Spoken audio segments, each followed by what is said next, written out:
નેત્રંગ તાલુકાના અશનાવી ગામ ખાતે બોડાભાઈ વસાવાના નિવાસસ્થાને નેત્રંગ તાલુકા પંચાયતની માલપુર તાલુકા પંચાયત સીટને લઈને એક નેત્રંગ તાલુકા પંચાયતના પ્રમુખ વસુધાબેન વસાવાની અધ્યક્ષતામાં બેઠકનું આયોજન કરવામાં આવ્યું હતું।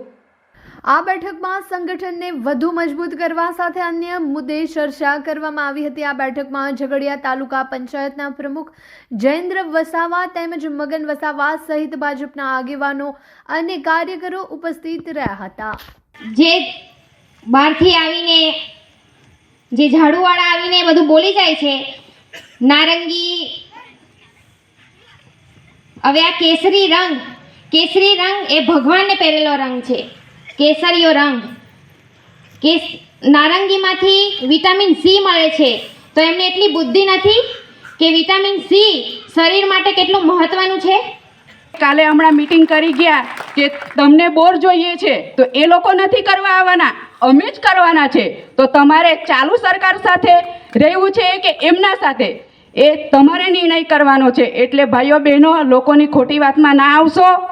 लगभग 10 वरे तालुका पंचायत भी रही इनो एक सिवाय एक भी इनो बाकी ना राख्यो कतिया आवास नहीं आपो कतिया बोर मोटर नहीं गया भाई तो भी सापरा जान पला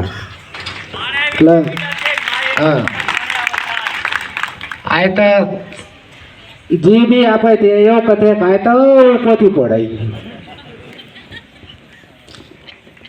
उपरथी पड़तो હોય પછી તમે કાકાના બોધ પડ્યા કરે ઉપરથી નાની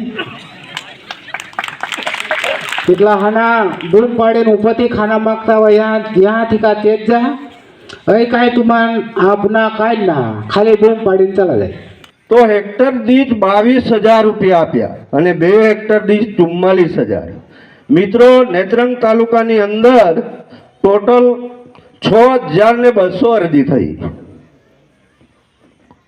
અને તમામ ખાતામાં લગભગ 99% પૈસા તો પડી જ ગયા હશે। એટલે લોકોએ ખૂબ જ જેમથી એ પૈસા મેળવ્યા। હું નીતેશભાઈ નટવરભાઈ પરમાર, નેત્રંગ તાલુકા પંચાયત ઉપપ્રમુખ।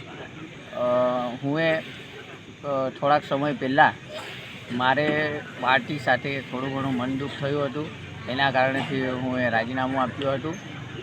પણ અમારા આદરણીય ધારાસભ્ય શ્રી રીતેશ વસાવા સાહેબે મારી જોડે વાતચીત કરી અને મારા જે પ્રશ્ન હતા તેનો ઉકેલ લાવ્યા છે અને હું નેત્રંગ તાલુકા પંચાયત ઉપપ્રમુખ હતો અને છું અને રહેવાનો છું અને પાર્ટીમાં જ છું ને ભારતીય જનતા પાર્ટીનો સૈનિક છું અને મારા શરીરમાં લોહીની જગ્યાએ ભગવો દોડે છે।